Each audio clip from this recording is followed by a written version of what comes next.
All right, brothers, thanks for joining our second to last large group summit series. Tonight, you're in for a real treat with two incredibly knowledgeable brothers as your hosts. The topic for the evening is recruiting like it's 1848. Values-based recruitment, one-on-one conversations, really diving into the relationship building piece. But I don't want to spoil that too much. First, I'm going to introduce our hosts for the evening.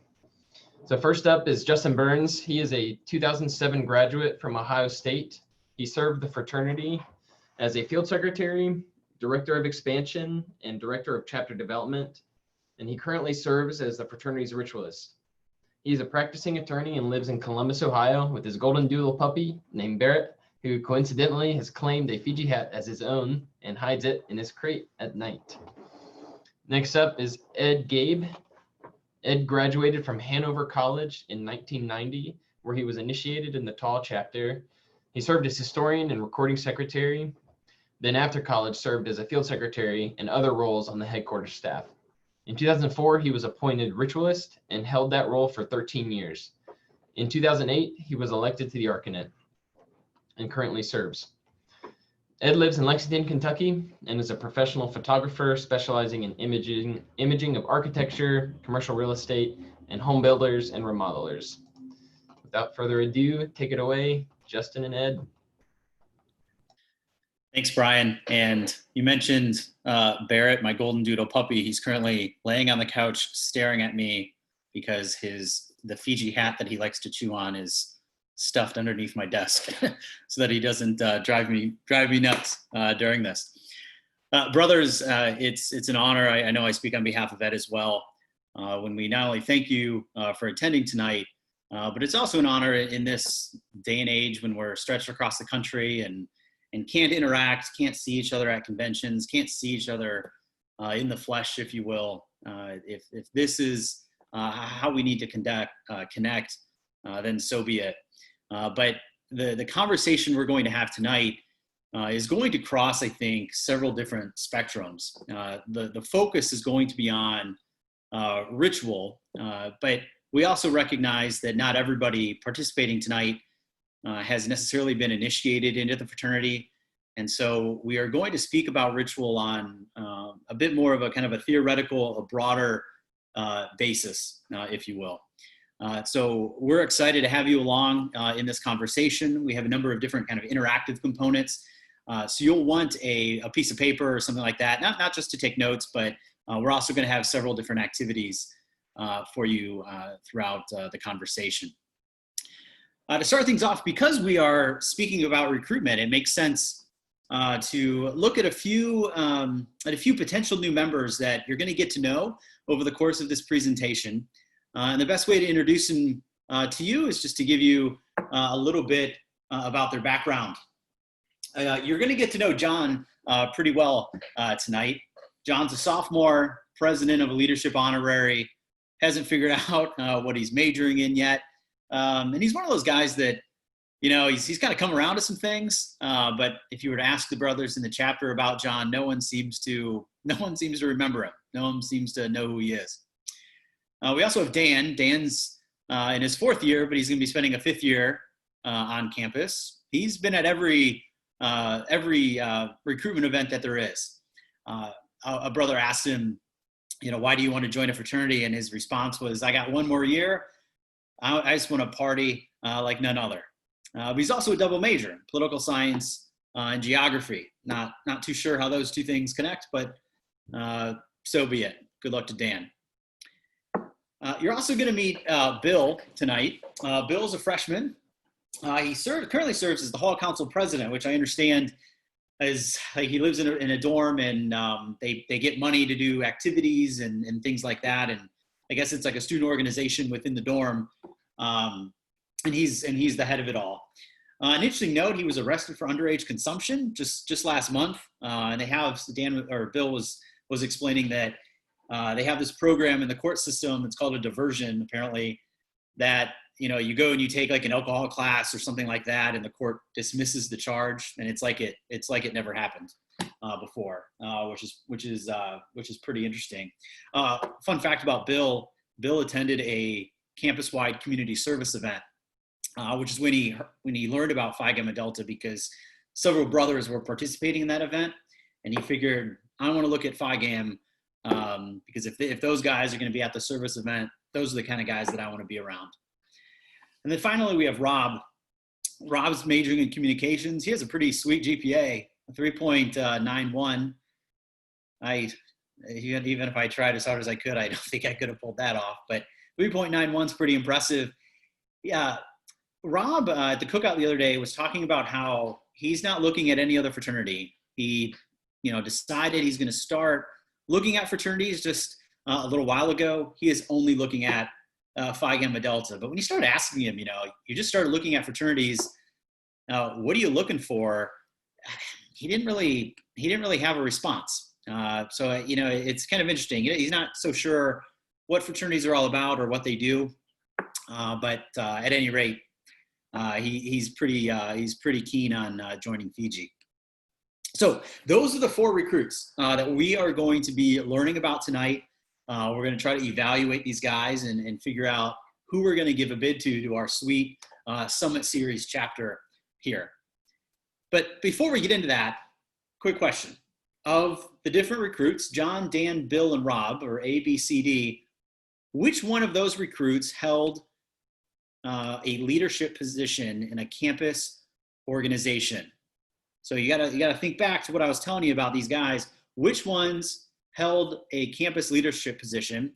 You should have a poll showing up on your screen. Go ahead and select. You can select multiple guys here. Go ahead and chime in. Which ones held a leadership position in a campus organization? Could be one. Could be all 4.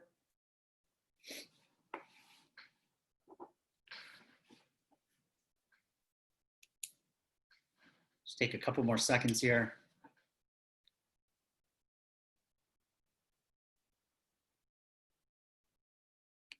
All right, here are the results.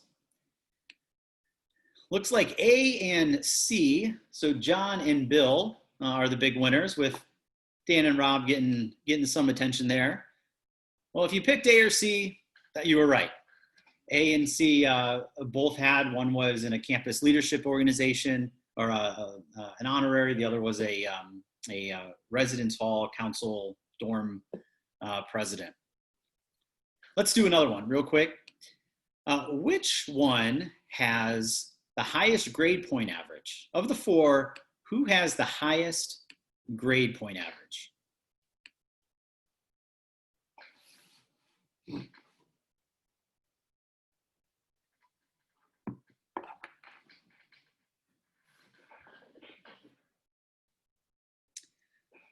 Looks like there's no debate on this one. Y'all got exactly right. Recruit D. Old Robbie coming in there with that 3.91. All right, next question. Of the 4, if you could only pick one, who would you give a bid to? If you could only pick one, who would you pick to receive a bid?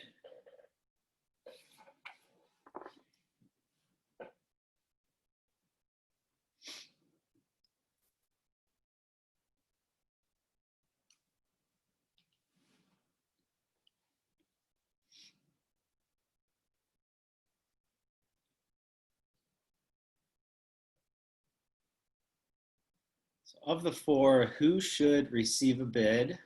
Just take a few more seconds here. All right, looks like it's pretty mixed. Looks like Bill is getting the most attention, but everybody, everybody got a vote, which isn't surprising. Everybody certainly had, I think, great qualities. Everybody kind of had, and it was by design. Everybody had, kind of a one negative that we probably should all talk about. But the results that you're seeing with everybody kind of getting some attention is why we're here tonight. One of the things when we start discussing recruitment is that we all have a different idea of kind of who that great guy is, who that guy is that is going to be the rock star new member. We all have a different idea as to who we want in our chapter. And with just the handful of guys that are on this call tonight, you can already see some of the different perspectives that are here. Just imagine within your chapter, if we were to do the same exercise, there would be guys that would be all gunning for Dan, and then guys all gunning for Bill or Rob. What we're here to discuss tonight is how do we kind of coalesce, or how do we combine all those different ideas into something that really resembles what were the founders thinking back in the mid to late 1800s? What were some of our early brothers thinking about as they were launching this fraternity, and they were making some of these membership decisions? When we use the word recruitment, though, we need to be very clear about what we're talking about. There are two different ways of looking at recruitment. On the one hand, when we say recruitment, we're speaking about just adding new guys, just increasing our numbers, whether that be, we need to get, we need to be the largest on campus, or, we just need, 5 more guys to meet a financial goal or something like that. On the one hand, we can look at recruitment by just adding new numbers. And if we get new guys, we've met our goal. On the other hand, we can also look at recruitment as increasing the health or the intensity of our chapter. It's not so much about the numbers, it's about the type of men that are joining our chapter, but also the role that those men are going to have in our chapter. Tonight's conversation is going to focus on the second component, about how do we identify the men that we need in our chapter, but also how do we go out and evaluate those men as well. The first part of increasing the health of our chapter is trying to figure out, how do we know what we need? It's looking at the health of our chapter. It's looking at some of the weaknesses that our chapter might have. It's looking at, if you were to say fill out the fraternity's awards application, you're going to see several boxes in there that you might not be able to check. Well, some of those areas are really aimed at helping you identify areas of your chapter that need attention, that need guys to focus on some of those areas, whether it be fixing certain problems or increasing the chapter's strength in a certain area. The second part of increasing the health of the chapter is answering the question of, how do you know that you found a new member that is worthy of getting a bid? You could interview 100 different men, and in a chapter of, even 30 guys, all 30 of those guys might decide, as you all did earlier, when we were just looking at 4 guys, you all could decide if you could only give one bid, you could pick a different guy. So part of the goal tonight is to help us understand, as we are interviewing and meeting new recruits and potential new members, how do we know when we have found the guy who deserves and should be receiving a bid in Phi Gamma Delta? That's our focus tonight, is this second component. But I don't want to leave that first component necessarily kind of to the wind. There are some resources up here. If this conversation has sparked an interest and you want some help in evaluating kind of where your chapter is, the brothers that work at the international headquarters, your Purple Legionnaire, your section chief, these brothers can help you identify some areas that need some work, so that you can start making a list of in what areas, what categories of chapter life really need some attention. Some of the different areas that you see up on the screen, one of the tools that a lot of businesses use is called a SWOT analysis. We're not going to cover that tonight, obviously, because of time constraints. But if you were to just do a Google SWOT analysis, you'll find a number of different tools, worksheets, processes to analyze the strengths, the weaknesses, and the opportunities and the threats. Those are all different components to analyze and better understand your chapter. You can also do activities such as, every brother, maybe over the summer, everyone gets together in a Zoom chapter retreat and submits anonymous feedback as to what in the chapter needs attention. And then someone is charged with summarizing everything that people submitted. And then you can categorize them and work with them. The brothers at the international headquarters can certainly help you with something like that. It's just as an example as to how this works. Maybe you've identified one of the weaknesses in the chapter is that you have a really large graduating class this coming year. And you're concerned that there aren't that many younger leaders. There aren't kind of the first and second year students that are coming up through the chapter ranks. That could be a weakness, and you could spot that as something that, if we don't do something about this, we're going to lose a lot of guys, and we're not going to have a lot, more guys behind them to fill in that gap. But in identifying that weakness, you might look at someone like Rob, Recruit D, and note that he's a junior. He's a great guy. He really wants to be a Fiji, but the chapter has a serious decision to make. If one of your weaknesses is that you don't have enough kind of young blood, those younger guys are going to assume these leadership positions, you might think twice about Rob. Is Rob going to help you fill or fix an issue that you see kind of building within the chapter or not? So the first part of increasing the health of the chapter is identifying kind of really where is the chapter now and what do you need to fix.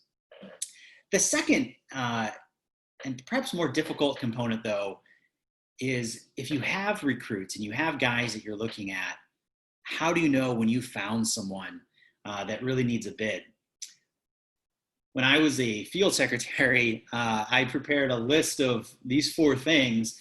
And usually whenever we would have recruitment meetings, I would say, these are kind of the 4 symptoms that I kind of came up with, that a chapter that would exhibit one or more of these is probably a chapter that doesn't know the answer to how do we know when we have found that great recruit to get a bid.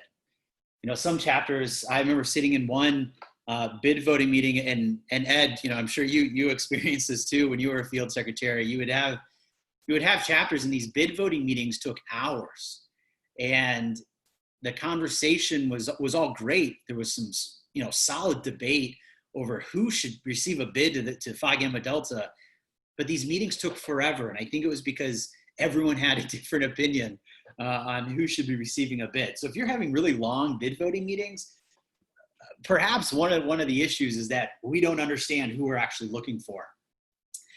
Another thing, trust your brothers. That's something that would come up in so many different meetings. If you constantly have brothers saying, come on, Ed's a great guy, you got to trust your brother on this one.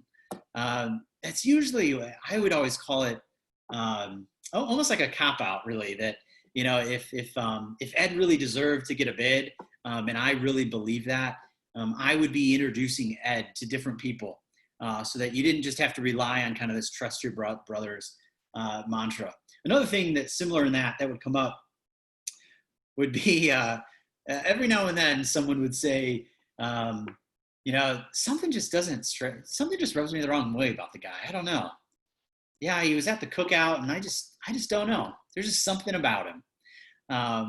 These were all just things that I kind of picked up as I was traveling that really made me wonder, if I were to do those 4 recruits that you saw at the very beginning, I wonder how long that bid voting meeting would take because you'd be hearing things like that. So our goal tonight is to really address this second challenge. If we have a panel of recruits to select, how do we know when we have found the perfect guy? And I think the great benefit that we have as Phi Gams is that we already have a roadmap to help us select that guy. When we meet him and we know that he is deserving of a bid, we already have that roadmap, and that roadmap is our ritual. Now, just because of the lack of security in a Zoom meeting and different people attending, we're not going to dive deep into our ritual, but fraternities and sororities have rituals. And when I say the word ritual, I'm referring to this kind of belief structure that we have that is so central to who we are. It's what separates Phi Gamma Delta from another organization. It's what separates being part of Phi Gamma Delta from being part of the Hall Council that one of our recruits is a part of. It's the established the principles that we've all promised to uphold, and we've promised to challenge one another to really live our lives in accordance with. So this ritual, this structure provides us with the benchmarks to evaluate these men that are going through recruitment. We compare them against this belief structure that we have, and we'll identify the perfect recruit. We'll unpack that a bit. Another way of looking at that is something that the CEO of Airbnb, Brian Chesky, mentioned when he was talking about kind of what are those core values that you believe in. He said this: integrity, honesty, those aren't core values. Those are values that everyone should have. But there have to be like 3, 5, 6 things that are unique to you. And you can probably think about this in your own life. What is different about you that every single person, if you could only tell them 3 or 4 things, you would want them to know about you? And it's really that last component. When we start talking about core principles, when we start talking about our core beliefs, what we're talking about are those kind of 3 or 4 things that separates us from our neighbor. It's those 3 or 4 things that separates Phi Gamma Delta on your campus, from the alphabet soup that exists in Greek life at your college or university. Another way that you can think about kind of these 3 or 4 things that separates you from everyone else is just a question that sometimes I pose to chapters. If we're looking at you as an individual, what are your core values? What are those 3 or 4 things? Sometimes you can think about, if you're dating someone or you're looking to start dating, what are kind of the 3 non-negotiables that you're going to look for in another person before you bring that person to meet your family or to meet your closest friends? If one of these potential partners doesn't have those 3 things, what are those deal breaker things? For me, I'm in my mid-30s. I've kind of figured this out by now. Kind of my 3 deal breakers are there on your screen. If I don't see someone that I think is an honest, trustworthy person, that's really a deal breaker for me. Trust is a big thing to me and with my friends. It's just one of those non-negotiables. So when we're talking about these 3 or 4 things that separates us from other people, this is how deep this is going to go. And we're going to explore this through a little exercise. So I asked you to grab a piece of paper before we started, and we're going to jump into a little activity.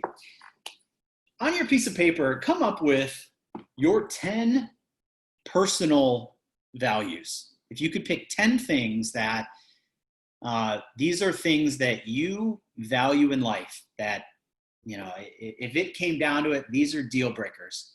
Or as the CEO of Airbnb said, if you had to walk into a job interview and that they said, what do you stand for, man? You would ramble these 10 things off. Well, I stand for honesty. I stand for family. I stand for education. What are those 10 things? So take a minute or so and write down your top 10 personal values.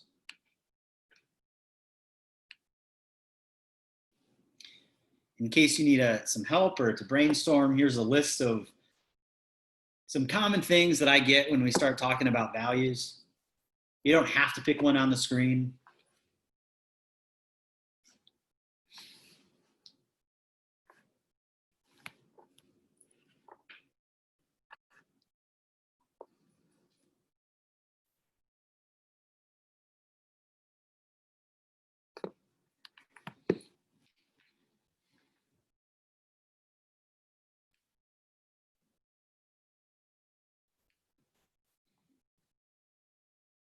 So you're looking for your top 10 personal values.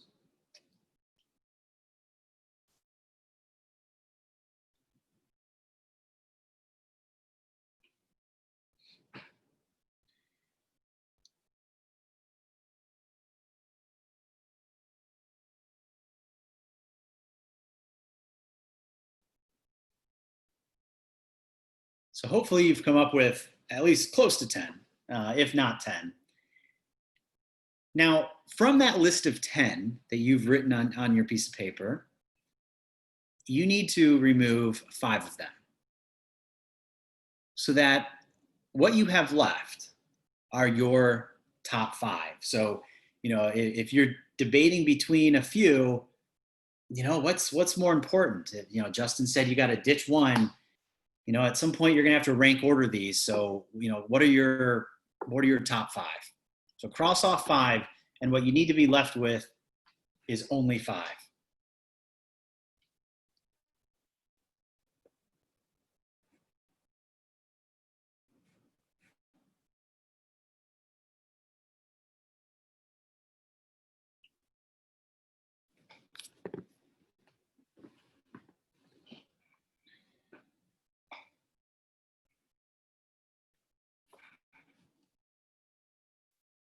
All right, so hopefully at this point you've made a list of about 10 personal values, that these things are just important to you.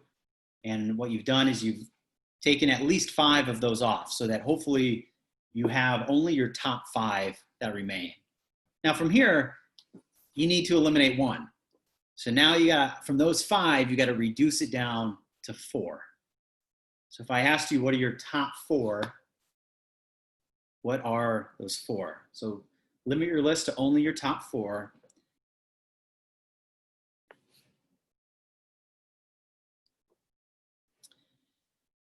And I'm sure all of you have already predicted where we're headed. You now need to remove 1 more, so that you only have your top 3. I've typically found kind of when we start getting into our top 3 or 4, we're between 2 that are really, people are like, Burns, you said non-negotiables. These are deal breakers. These are all deal breakers for me. And it's tough, but, at least what I've found is we value a lot of things, but sometimes we gotta distill it down.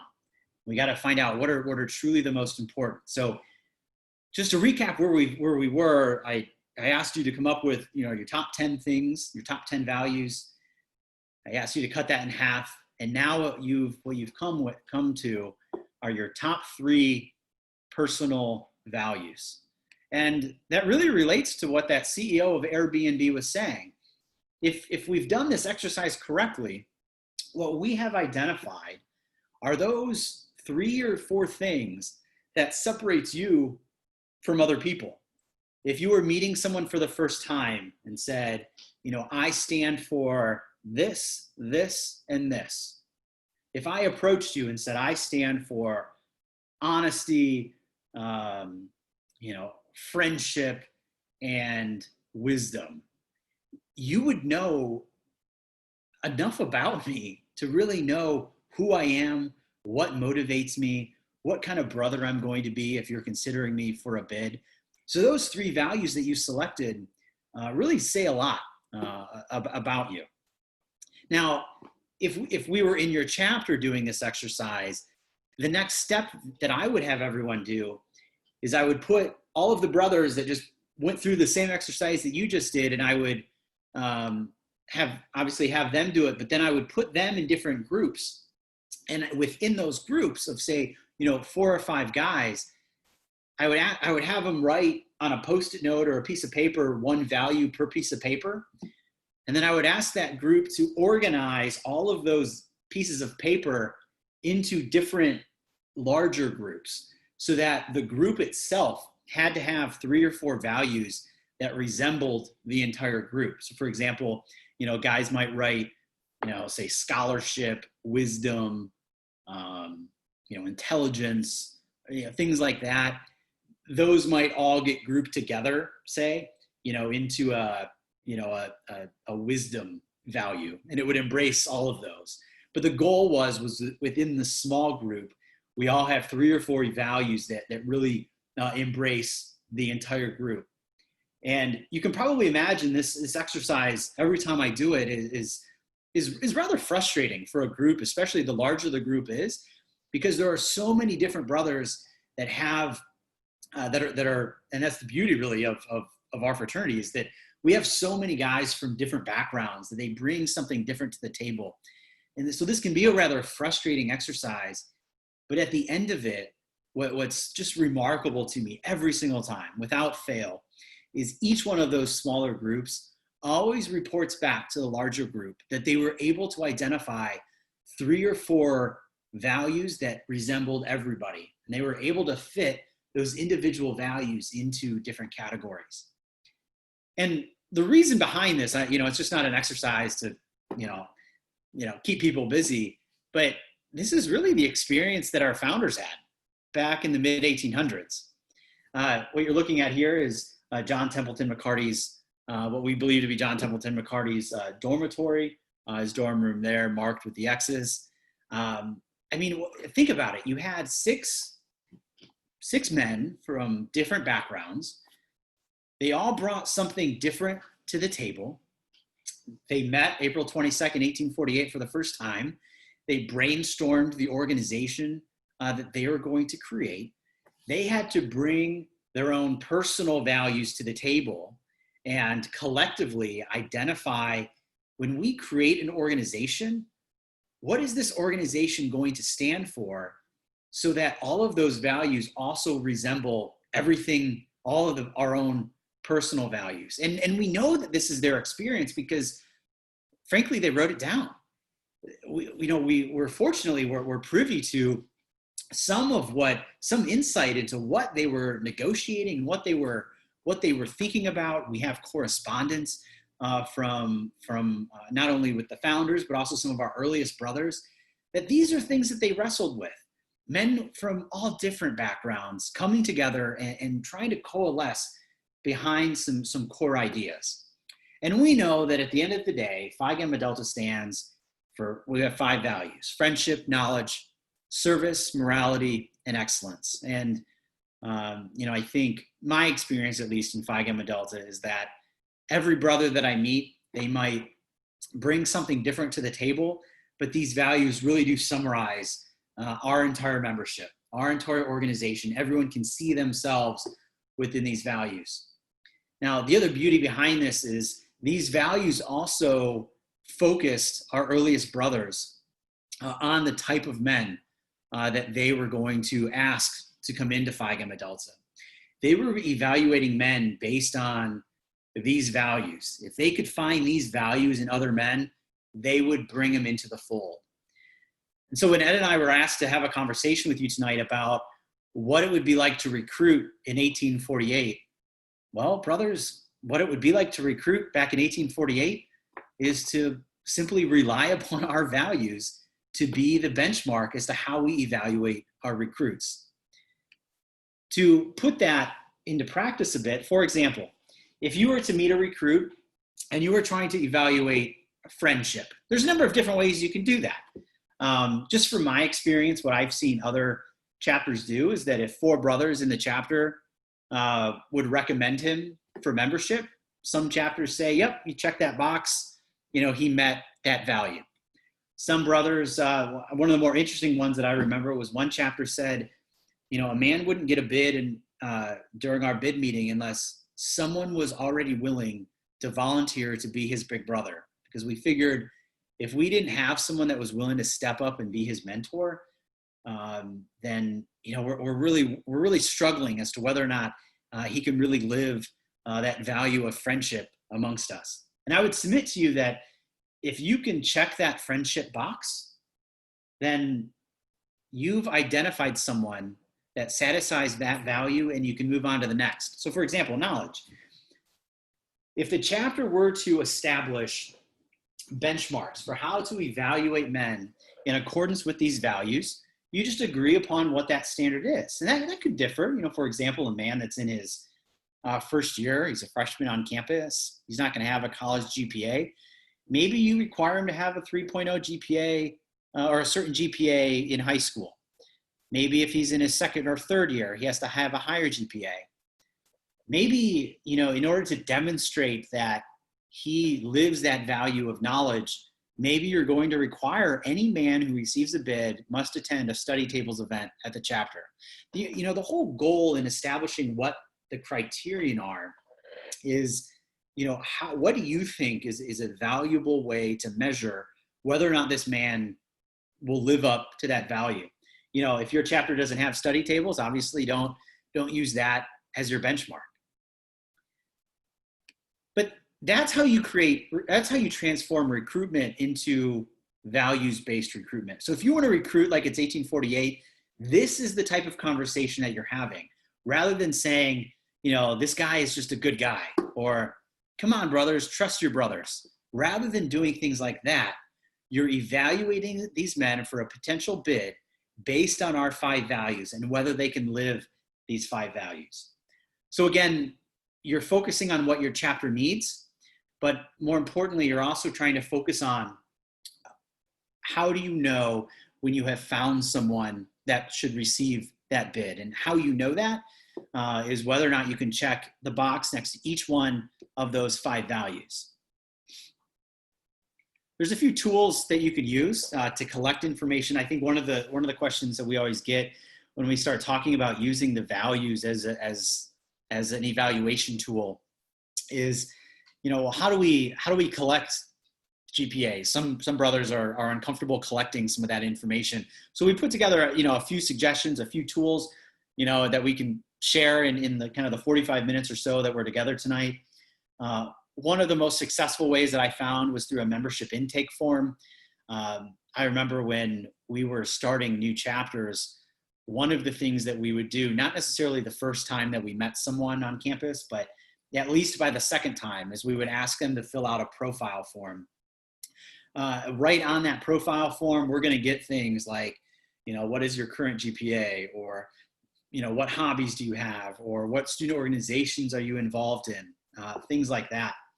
But the other fun thing about that is once you have that filled out on a piece of paper, or maybe like in a Google Doc or something online, or there are also some different software packages and things that I know you can pay for nowadays to kind of track these potential new members through the system. But all of that information is then in a central repository, so that as you meet this guy and develop a better relationship with him, you know, your recruitment chair or somebody can go into that profile or write on that profile form, you know what, I know we're going to evaluate this guy on the value of knowledge. I have verified his GPA. He checks that box. And so as far as the chapter is concerned, you know, he's met that requirement. So those membership intake forms can be super helpful. The other thing that I found is some of the chapters that I found that recruitment was not a stressful or painful exercise. They had a committee-focused selection system, and I want to explain what that is. They had a recruitment committee, but each one of that recruitment committee, they were responsible for making all of these assessments on each one of the 5 values. They were the ones that were tasked with, you know what, the entire chapter is there to meet these guys, have good conversation, develop a rapport with them, learn more about them. But so that someone who was not on the recruitment committee could work on building a personal relationship with the potential new member. Sometimes a brother on that recruitment committee, he would be solely focused on just checking those 5 value boxes, or saying, you know what, I learned that this guy has a subpar GPA, and so let the recruitment committee focus on those things, and then they can report to the chapter, rather than everybody focusing on that. I mean, just imagine if you were attending a recruitment event, you know, and say your chapter has 50 guys in it. Just imagine if 50 guys were coming up to you saying, you know, hey, Mr. Ed Gabe, what is your GPA? And that you were asked that 50 times. Something clearly is going to be up, and certainly I would imagine you're going to be rather hesitant about what this is all about. So that's why I always suggest let select brothers focus on checking these 5 value boxes. Something else that I found that one chapter did that I was rather, I don't know, I'm not really sure how it worked, but they were it worked out tremendously well. They called these guys the evaluators. They were the brothers that were tasked with, at the next chapter meeting before they would vote on a bid, those were the only guys that could share information about the recruits. And so all of the information was kind of fed through these evaluators. And it was an interesting dynamic that I saw unfold because, and all of those evaluators were also on the recruitment committee, by the way. But you would have brothers, if Ed is one of my friends and I'm bringing them around the brothers to get to know the fraternity, it's on me to get Ed in front of these evaluators because I know that they're the ones that are going to be making some of these evaluations, that they're the ones that are going to be reporting in at the next chapter meeting. And the purpose of these evaluators is to really kind of limit the debate about some of these guys. Of course, we don't want to tell brothers you can't speak when you're voting on bids, but at least in those early stages, when it's just about getting information out to the brothers during a chapter meeting, they had a really interesting system. I can certainly dig up some more information if that's of interest to you, and help you offline if that's what you're after. But this last thing, some of our most successful chapters are chapters that set up the criteria to get bids in accordance with the 5 values, but they also revisit them regularly throughout the year. And so, maybe this year we're requiring everyone to attend study tables in order to check off the knowledge box. But, maybe no one wants to come to study tables. Maybe we can't even get our own brothers to attend study tables. You don't want to necessarily be locked in to how you're going to measure those 5 values. So certainly don't be rooted in those things and not be willing to change. So again, this whole values-based recruitment approach, the purpose of it is to organize and streamline recruitment. It's to make recruitment and the bid voting process so much less stressful, so much more focused, and so that all of the brothers are on the same page. If these are the men that we are looking for that check, these 5 boxes, not only are our bid voting meetings running much smoother and much quicker, but the other fun thing is that while our brothers are out on campus, hopefully soon, going to class or they're meeting people from their hometown when they return for a holiday or something like that, they already know what the chapter is looking for. And so as soon as they meet someone that's not at a recruitment event, they'll already know that, this guy checks all the boxes. Now I just need to figure out, how do I get him to a recruitment event, or how do I get him to meet some of the brothers? So not only does it help us cut down on time because we know exactly what we're looking for, but it also helps our brothers go out there and recruit every day rather than at these recruitment events because they know who they're looking for. So let's take all of this and let's put it into practice. So earlier you identified your top 3 personal values, right? Remember, we went from 10 down to 5, down to 4, down to 3. You should have your 3 values written there on that piece of paper. For each one of those values that you have, write out, how will you know if you have met someone else that shares that same value? Without asking him, hey, Ed, do you value friendship? Without asking Ed that question, how do you evaluate whether or not someone that you might meet, Matt, has that, you think values that as well? So for each one of your 3 values, come up with what is that benchmark?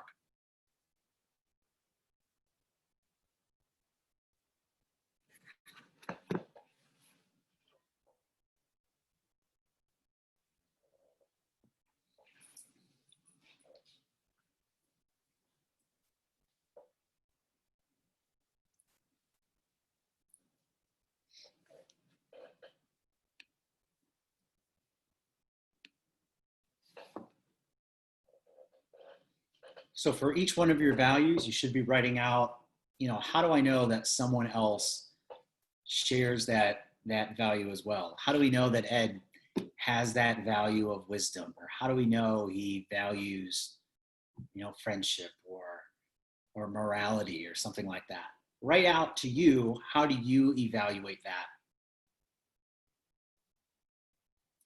And then as you can see up on the screen, what I want you to do with each one of those values is to rank order them. Look, to be realistic, life sometimes puts some of those values in conflict. You know, sometimes you value, you know, it's like, you know, if you value friendship and you value knowledge, you know, do I go and see my brother, you know, the brother who's passing through town, because I might not see him again in a long time because he's doing a study abroad trip? Or do I go to class, my evening class? And you sometimes you wrestle with these things. And that's really what being in a fraternity is all about, is us working on that wrestling together. But if you had to rank order those three values, what would be the most important one for you? What would be the second most important one? And then what would be the third most important one?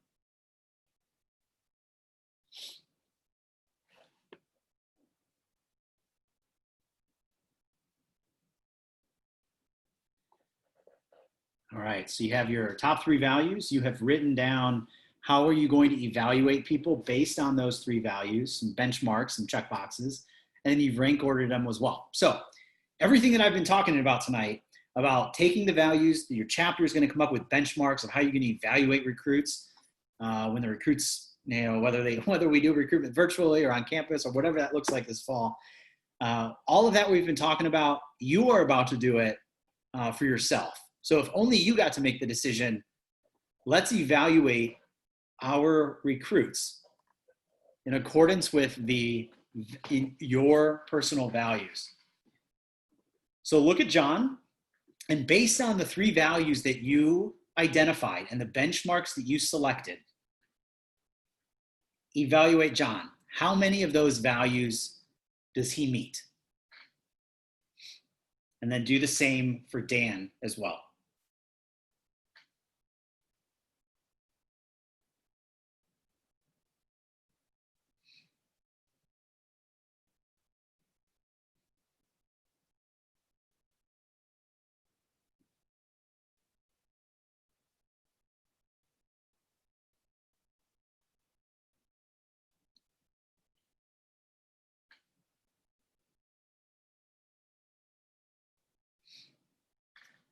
All right, so you've evaluated A and B, hopefully, based on the three values. Remember, you took those three values and made benchmarks. You made evaluation tools that this is how I know that John might meet that value or not. And if he doesn't meet it, he doesn't meet it. And it's fine.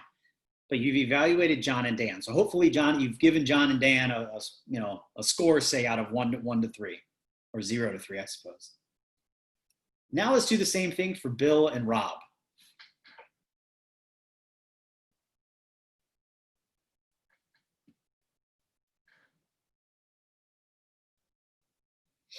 So evaluate Bill and Rob based on the three values that you wrote down and the benchmarks that you created for those three values.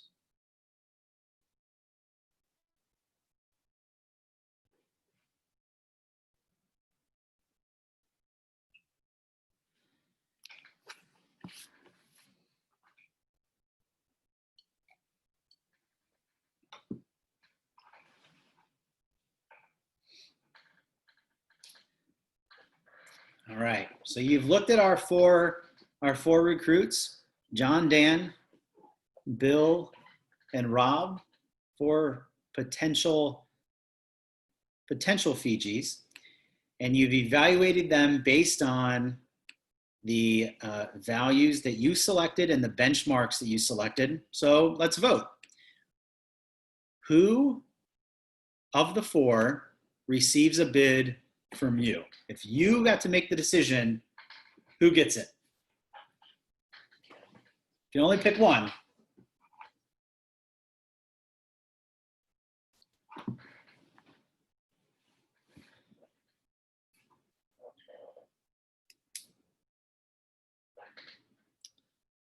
Interesting.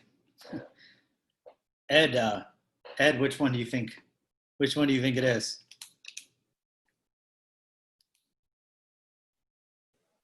I'm gonna give a bid to Justin Burns.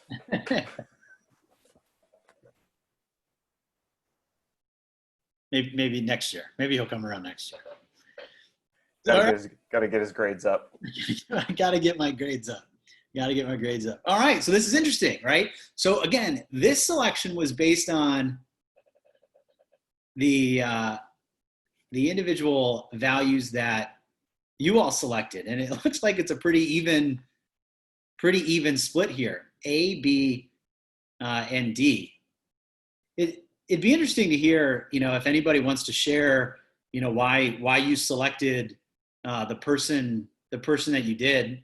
If anyone wants to chime in, you're welcome to either, I guess, use the chat feature, or Brian, I don't know if we can turn on the microphones if people want to offer some feedback.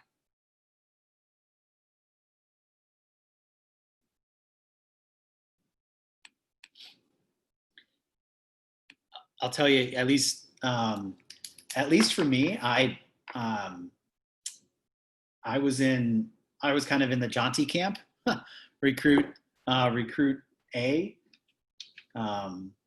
The only thing that kind of bothered me a bit was the GPA route, but something that I really look for in people is their involvement on campus, and sometimes I'm willing to let something like that slide if I see that they're involved and they can at least have some time management, because I can work with them on getting their grades up. But if anyone has anything, you're welcome to use that chat feature to throw out some ideas. But this is what values-based recruitment is all about. It's about helping a chapter identify what are the things that this chapter values. I would submit to you that the chapter should probably be valuing friendship, knowledge, service, morality, and excellence. But if there is something else in there, helping the chapter identify what are you looking for, but then also creating the different benchmarks so that we know how does a recruit meet that benchmark. And I would say if you can check all those boxes, your bid conversation is going to be very short, because that guy has already demonstrated that he deserves a bid. If your chapter's benchmarks are honest and you spent time doing it, then you've already done the hard work. So the purpose of the past 50 minutes that we spent together was to explore how recruitment is a blend of not only the guys that you need in the chapter to help address maybe some obstacles that you're having, or if you have a lot of guys graduating, maybe we need to make a strong focus on getting some younger talent.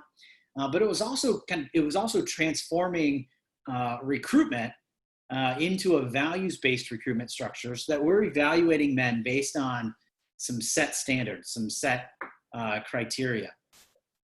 And what I'm sure, and I know that Ed agrees with me, but what we have found is that some of our most successful chapters, some of the chapters that just for some reason always can make this recruitment thing work, are the chapters that have this values-based recruitment structure. They know who they're looking for, and they know as soon as they meet this guy, they know they found him.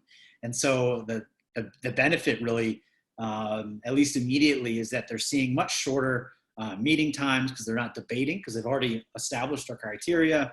Brothers aren't leaving these meetings frustrated, but more importantly, you're building a brotherhood in a chapter that's really rooted in the values, and that's what separates being in a fraternity from any other organization on campus. So that was a lot of information, a lot of stuff thrown at you in 51 minutes. Ed and I want to also be here to discuss whether this presentation or values in general or anything else that you can take back to your chapters. So if you have any questions, feel free to chime in, whether through that chat feature or jumping on the mic here, and we'll be happy to answer them. And I know, Brian, I think we received a couple of questions, didn't we?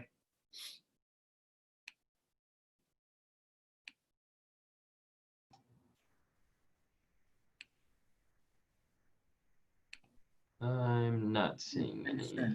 I know you chatted some stuff to me. Mm-hmm. Oh,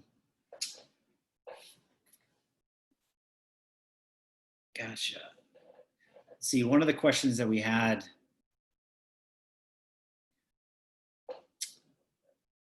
this is a good one, Ed. Without giving away any secrets, is there one thing that you believe our chapter should implement to get us moving in the right direction to strengthening our adherence to the ritual? Or similarly, what's one thing that a chapter needs to do to start thinking about doing the ritual again once they've fallen off the wagon? You want me to take that? Go for it. Go for it. I'd be interested to see what's said. All right. So, yeah. So first of all, brothers, I think we owe Justin some sincere thanks and a round of virtual clicks for that was awesome. He encapsulated a tremendous amount of valuable information in a very short amount of time. So thanks, Justin. So to the point with the ritual, how do you get the chapter back on track? My best advice is start talking about it.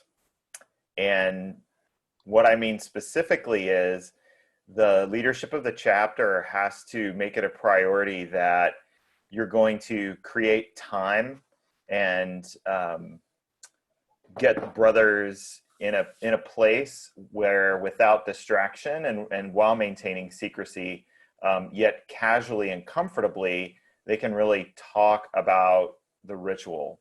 In fact, some of the exercises that you could take pieces of what Justin just brought us through, things like, well, what are your own personal values, and distilling those down. You could have your brothers do that, and then open up the ritual books and go through ceremonies like the pledging ceremony, like the initiation ceremony, and find the parts that speak to those values.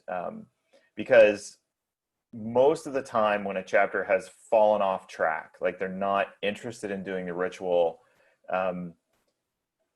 it's either something related to logistics, like it's hard to have a room, or meetings take too long, or we have really odd schedules with activities and classes. Those are easy excuses, but the reality is it's something deeper. It's that the brothers, they may have been initiated and they might have found their way through post-initiation education, so they pass the exam and get their badge and certificate. But the reality is they haven't talked about what the ritual really means to the point that it influences their daily lives. And that's a really important distinction.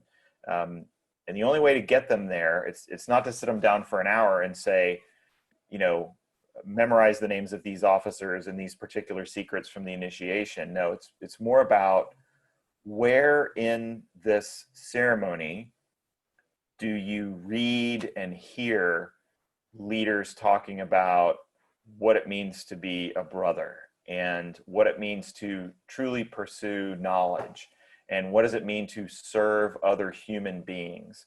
So it's a matter of the brothers having the opportunity to read that really, it's very ornate and beautiful language in the book. But let's face it, most of it was written over 100 years ago. So it's harder to connect the dots with the way we would say it today. Like Justin took us through the exercise of writing down our own values and prioritizing them.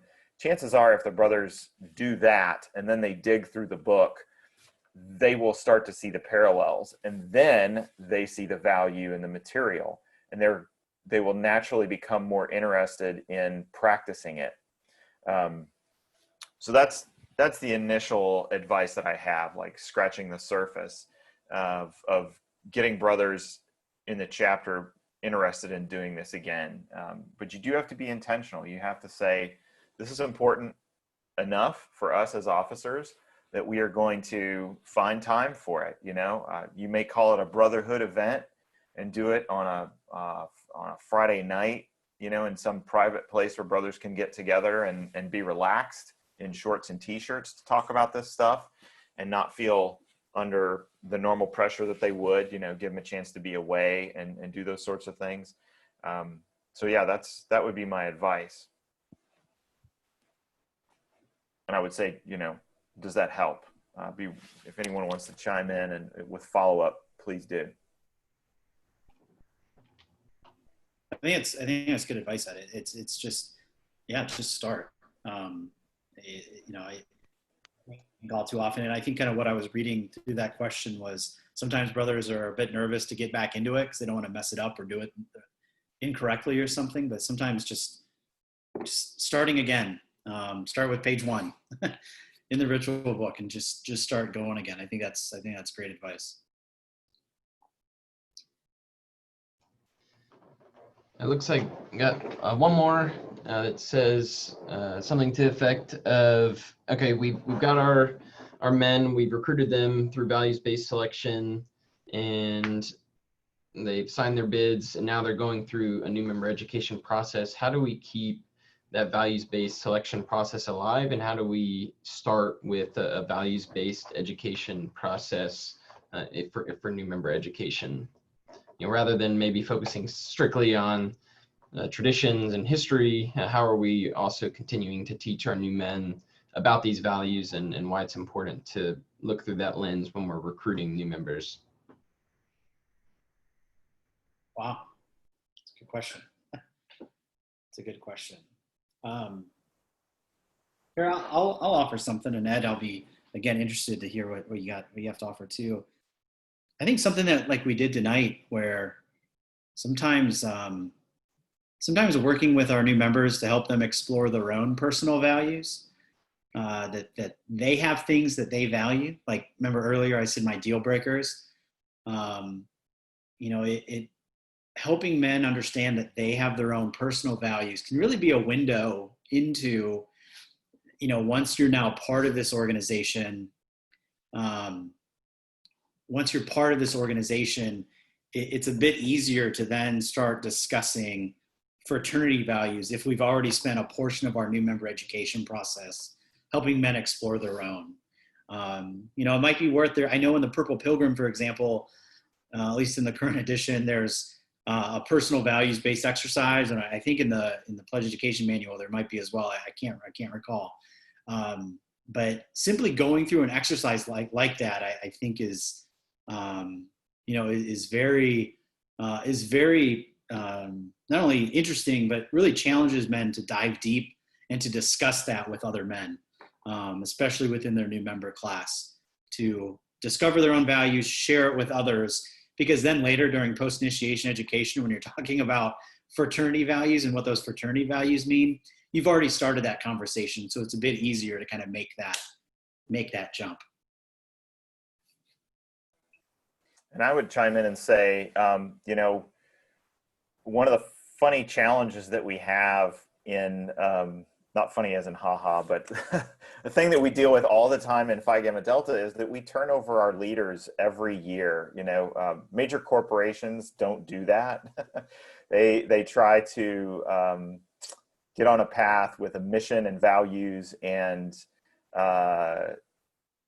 try to stick to it, and they have leaders that are in position for a longer time. So when we elect new officers and have new committee leaders every year, it makes it a little difficult to sometimes realize what resources are at hand.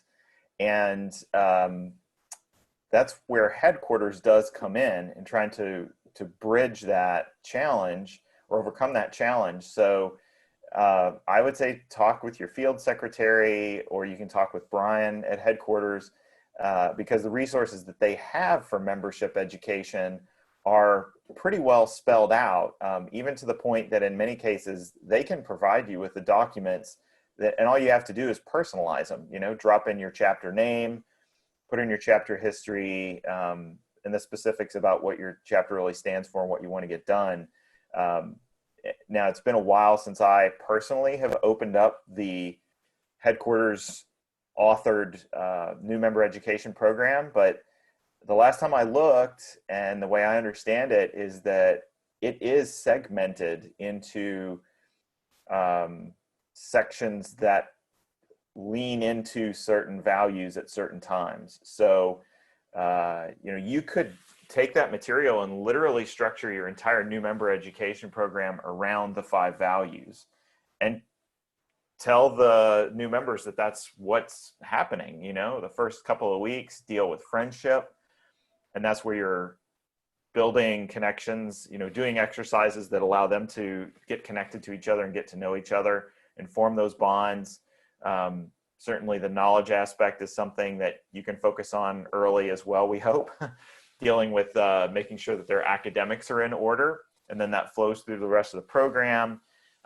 They have philanthropy that they do as new members, hopefully with brothers as well, so they're learning service and sacrificing their own interests for others. All of those things tie right back into the ritual. So don't hesitate to ask for those resources from headquarters, your field secretary or Brian, and they can point you in the direction of those programs, or maybe even connect you with some of the programs that award-winning chapters use, and that will help to build a program that the new members are actively engaged in, focusing on the values of the fraternity, which then, honestly, it makes it a slam dunk. When they go through the initiation ceremony and they hear the secrets in detail and really understand what the fraternity is founded on, they'll be like, oh, I totally get it. This is what they've been showing me since day one, since the day I accepted my bid.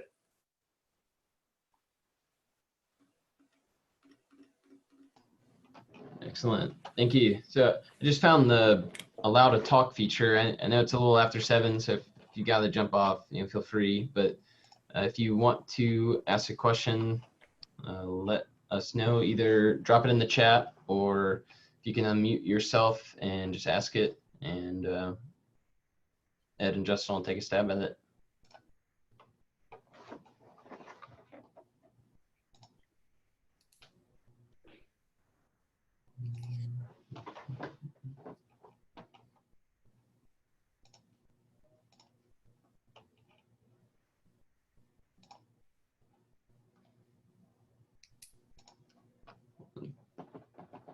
Doesn't look like we're getting any, so.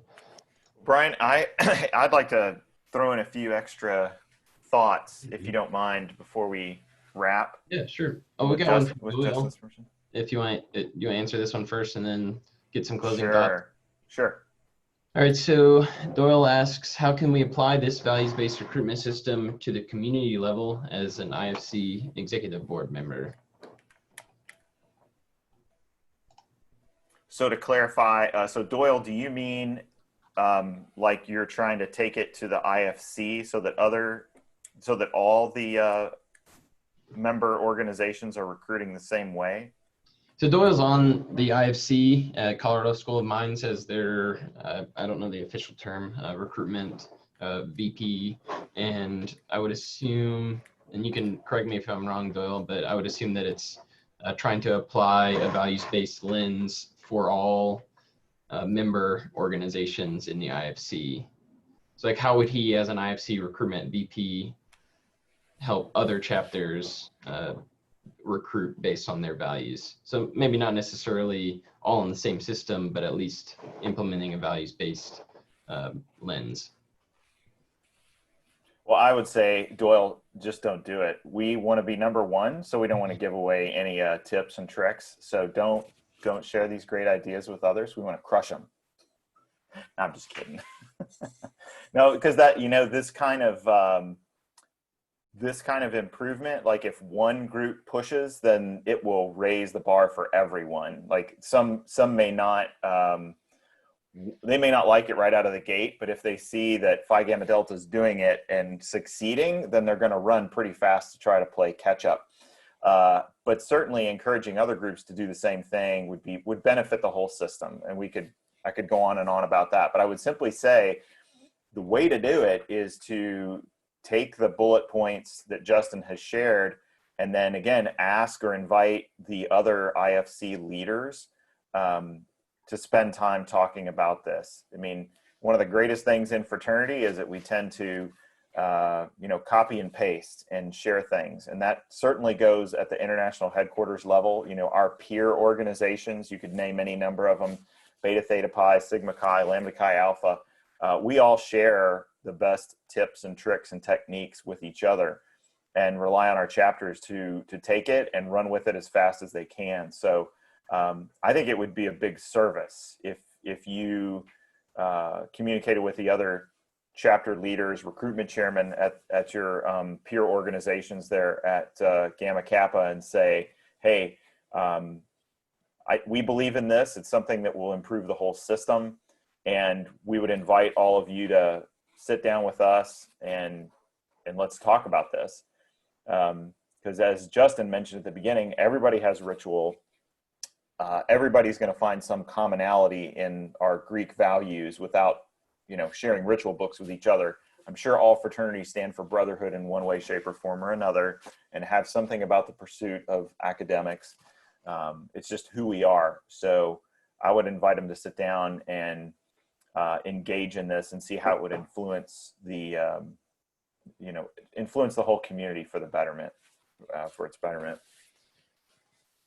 Yeah, absolutely. You're welcome, Doyle. And actually, I'm glad you asked, because this brings me around to the comment that I want to share with all of you all. The Archons have been talking about this a lot, and I'm hopefully at your chapter level you have too, that the single greatest challenge that we are facing right now is that campus life is probably going to be drastically different than it was 6, 9, 12 months ago. We may not be recruiting in the same way that we did a year ago. So that can be pretty scary. But in light of the title of this session, Recruit Like It's 1848, think about this. For the Immortal Six and the members of the Alpha chapter and the members of the first few chapters that followed the Alpha chapter, in the first 10, 15, 20 years of the fraternity, think about how small the chapters were. They were typically 10, maybe 15 men. And many of them, they operated in complete secrecy. Like, no one knew that the fraternity was even on campus. Because if the university or college found out that you were in an organization like that, it was just cause for them to kick you out of school, because they thought a Greek organization was a distraction from your academics. So imagine how difficult it might seem for those early chapters and the earliest brothers to recruit. And the way that they did it was, without any formal IFC or any formal recruitment structure, they lived their values every single day of the year. And they kept their eyes open for prospective members all the time. It's the true definition of recruiting 365 days a year. And I think we are looking at being in that position right now. If we can't meet in person as much as we would like to, of course, that's going to look different at every campus, but we as leaders are going to have to talk about that, at the chapter level and say, how are we going to overcome this? How are we going to very clearly focus on our values and find men that fit that criteria all the time? We can't just do it in the first 7 or 14 or 21 days of the academic year.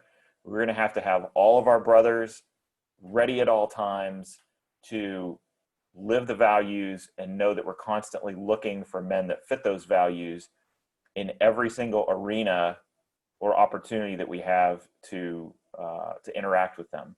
So I would challenge you all as we get ready to sign off, regardless of your position in your chapter, when you finish this call, take your notes, or, this thing's being recorded. I'm sure Brian will give us instructions for having access to it in the future. But make sure that you are having this discussion with your leadership at the chapter level to say, how do we recruit like it's 1848? Because we're going to have to survive. It's going to be tough. Brothers are going to be scared. They're going to say, I don't know, we can't do this, we can't do that. And we have to overcome that. We have to look past it and say, what can we do? How can we be aggressive? Where are the places that we can find men that live these values, the same ones that we do, and find them throughout the entire academic year? That's what's going to make us successful. So we've been talking about being courageous leaders for a couple of years now, and you may or may not have felt like you're really in that position yet. Well, here it comes. We got to be courageous about how we recruit and do it to save our chapters in this new existence that we have. So that's my soapbox. That's my purple soapbox for the evening. Again, I want to thank Justin for just offering tremendous information in a fun and interesting way, and challenge all of you all to go after it, and certainly wish you the best. Press on.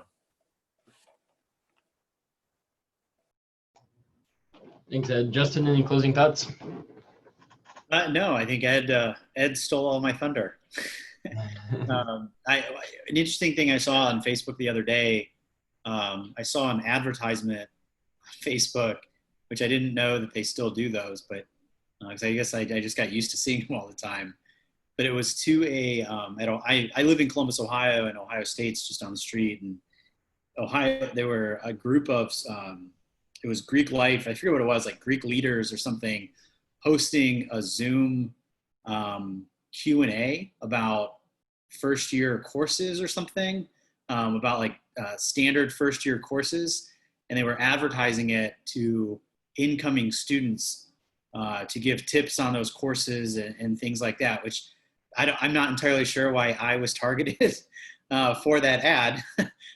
Makes me feel better that, I can still pass as being 18 years old. But, I think Ed hit it on the money that if we're going to survive this and we're going to grow, we have to rethink our approach to some of these things and just embrace this new environment and know that our values don't change. It's just perhaps how we allow others to see them is going to be in a different medium. And so I thank Ed for that, and I wish you all the best. And obviously, I know Ed as well. If we can help with anything, by all means, feel free to reach out. I'd be happy to chat and happy to brainstorm ways that we can all improve this thing together. Awesome. Thank you again, Justin and Ed. We throw around the terms values-based recruitment and Recruit 365 all the time, but it's the way that you've helped those come alive, I think will be really beneficial for our brothers. So thank you for your time this evening. Brothers, with that'll conclude our large group session for the evening. Our next session will be a small group session in 3 weeks. So we had been doing 2 weeks, but the Ecclesia is going to be happening about 2 weeks from now. So we'll be taking that week off, and then instead a meeting on August 13th for our small group sessions. And then 2 weeks after that will be the final large group session with Rob Cadill, our executive director, and whoever the new incoming Archon president will be, and we'll find that out in a couple weeks. So make sure to register for those on the summit page on the Phi Gamma website, www.phigam.org. Click on undergraduates, and then the summit series will be under there. That's where we will also post the recording of this session if you want to go back and look at some of the slides and listen to some of the commentary from Justin and Ed. So make sure to check that out and share it with brothers. And we look forward to seeing you in 3 weeks. Thank you all.